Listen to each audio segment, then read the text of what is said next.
दोस्तों गाड़ी क्यों ओवरहीट होती है? इसके दो मेन काजेज होते हैं। एक को इसका कूलिंग सिस्टम और दूसरा इसका लुब्रिकेशन सिस्टम। यानी दो सिस्टम, अगर इनमें से एक भी सिस्टम कोलैप्स कर जाता है, अगर अपना काम नहीं कर रहा, तो यहाँ पर इंजन का जो नॉर्मल वर्किंग टेम्परेचर होता है वो मेंटेन नहीं रहता, जिसकी वजह से गाड़ी के इंजन सीज हो जाते हैं। इसकी दो मेन काजेज होती हैं। आज का जो हमारा टॉपिक है वो है लुब्रिकेशन सिस्टम। यानी लुब्रिकेशन सिस्टम से किस तरह इंजन के टेम्परेचर को नॉर्मल रखा जाता है, या लुब्रिकेशन सिस्टम के फ़वाइद क्या हैं, इसका पर्पस क्या है, और इसमें कौन कौन से कंपोनेंट्स काम करते हैं। तो दोस्तों, मैं हूं Farid Khan, auto engine secret के साथ आप सबको खुश आमदेद कहता हूं। आज का जो हमारा टॉपिक है वो लुब्रिकेशन सिस्टम है। आज हम इस पर बात करेंगे। तो चलते हैं दोस्तों अपने टॉपिक की तरफ। दोस्तों, लुब्रिकेशन सिस्टम का पर्पस ये है कि ये यहाँ पर जितने भी कंपोनेंट्स यूज़ होते हैं, इनमें जो वियर होती है उसको मिनिमाइज करता है। यानी it is use to minimize wear between two moving parts by producing a thin layer between two moving parts.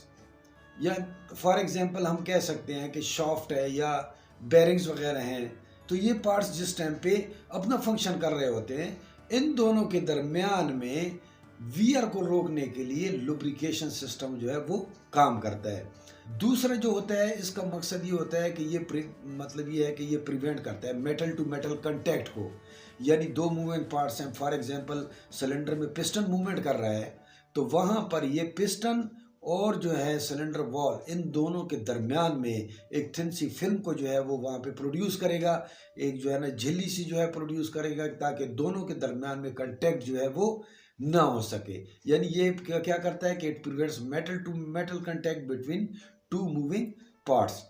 दूसरा जो इसका काम होता है दोस्तों, वो ये होता है कि ये जो है क्लीनिक एजेंट होता है। यानी जिस टाइम पे मूवमेंट कर रहे होते हैं, मतलब जितने भी पार्ट्स कंपोनेंट्स जो है ना काम करते हैं, जैसे पिस्टन हो गया है, फॉर एग्जांपल कनेक्टिंग रॉड काम कर रहा है, connecting rod attach crank shaft के साथ है, वहाँ पे बिग एंड बेरिंग है, स्मॉल एंड जो है ना इसके जो है ना कनेक्टिंग रॉड का स्मॉल एंड हो गया, बिग एंड हो गया, इसके अलावा क्रैंक वेब्स हो गए, और जितने भी जो है ना मूविंग पार्ट्स हैं, केब शाफ्ट होगी, रॉकर आर्म हो गए, ये जितने भी कंपोनेंट्स हैं, अगर खुदा न खास्ता कहीं पे इनके दरमियान में वियर होती है या मेटल टू मेटल कांटेक्ट हो रहा है, और टिनी पार्टिकल्स छोटे छोटे ज़रात की शक्ल में ये जो है जिस टाइम पे वहाँ से निकलते हैं, तो ये लुब्रिकेशन ऑयल जो होता है, इसका मकसद ये होता है कि ये उनको जज़ब करता है ऑयल जो है, और उसके बाद उसको पहुंचाता है नीचे ऑयल सम्प में। ये हम बाद में इंशाल्लाह पढ़ेंगे कि ऑयल सम्प बेसिकली क्या होता है, ऑयल पैन क्या होता है, इसका मकसद क्या होता है। तो कहने का मकसद ये है कि ये जो है क्लीनिंग एजेंट का काम भी करता है। यानी जितने भी वहाँ पे डस्ट रस्ट वगैरह होगी, उसको भी वहाँ से जहाँ पे ये काम कर रहा है वहाँ से ये ऑयल सम्प तक पहुँचाएगा। अब जो तीसरा काम इसका होता है कि ये क्या होता है कि it dissipate heat from the moving parts.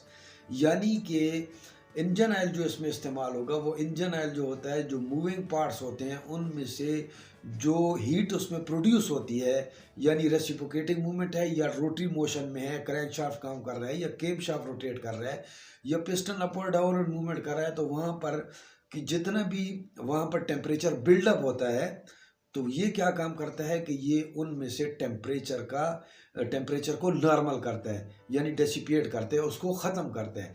Engine का टेम्परेचर जो होगा उसको ये इंजन ऑयल ख़त्म करके इसको नॉर्मल वर्किंग टेम्परेचर पे लेके आएगा।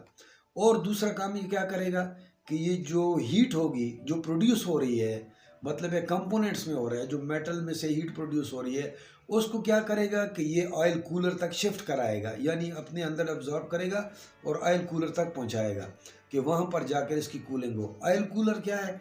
ऑयल कूलर बेसिकली जो है ये एक रेडिएटर का काम करता है। जैसे कूलिंग सिस्टम में, इंजन के कूलिंग सिस्टम में जो रेडिएटर का एक रोल होता है कि वहाँ पे जो गर्म पानी होता है वो जब वहाँ पे आता है, मिसाल ट्रैवलिंग करता है, तो वहाँ पे क्या ठंडा होकर और दोबारा उसमें इंजन में इंटर होता है। तो दोस्तों, ये जो होता है कूलर का काम भी करता है। अब इसके अंदर जो लुब्रिकेशन सिस्टम में जो कंपोनेंट इस्तेमाल होते हैं, उसमें ऑयल पंप होता है, ऑयल गैलरीज इसकी होती हैं, उसके बाद जो है ना ऑयल सम्प है, इसका ऑयल फिल्टर होता है, ऑयल कूलर जो है इसमें इस्तेमाल किया जाता है।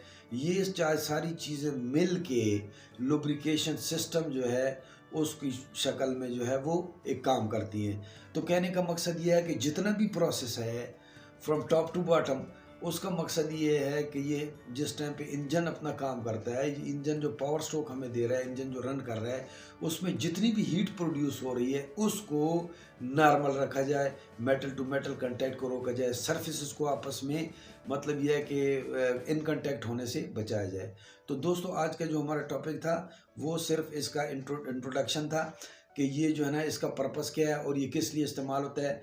नेक्स्ट जो हमारा इंशाल्लाह हमारी जो वीडियो होगी उसमें हम इसका ऑपरेशन जो है डिस्कस करेंगे कि ये जो है सिस्टम ऑयल लुब्रिकेशन सिस्टम जो है ये किस तरह काम करता है। इंशाल्लाह इसकी हम टाइप्स भी उसमें पढ़ेंगे। तो दोस्तों आज तक इतना ही। अगर आपकी वीडियो पसंद आई है तो आप इसको लाइक करें, सब्सक्राइब करें और बेल आइकन भी प्रेस करें ताकि आने वाली वीडियोस का नोटिफिकेशन भी आप तक पहुंचता रहे। अल्लाह ताला आपका हामी और नासिर हो। आपका बहुत बहुत शुक्रिया। अस्सलाम वालेकुम।